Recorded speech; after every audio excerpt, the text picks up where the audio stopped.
Finally, a blue car passed in front of them, passed so quickly that Hazem couldn't recognize her type. He smiled happily, and hoped there would be a problem so he could help and achieve the goal of their presence in this dreary desert. But he retracted this illegal wish, so who's the weird guy who wants one of the passengers in trouble to solve it? The desert seems to have a really weird effect and produce weirder ideas.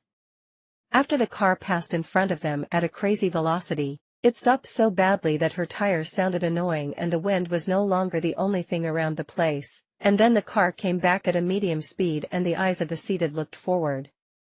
The car got closer until it stopped in front of Hazem. Mercedes 1979 model and blue color was shining under the sun. All those seated left their seats and approached the wonderful car, and they discovered that the one behind the wheel was no less wonderful. She was a 35-year-old woman with black hair and black skin, and her beauty was as quiet as this desert, especially as she put a light red lipstick to fit her black eyes. He was looking at her shiny hair, and the desert is suddenly an interesting place.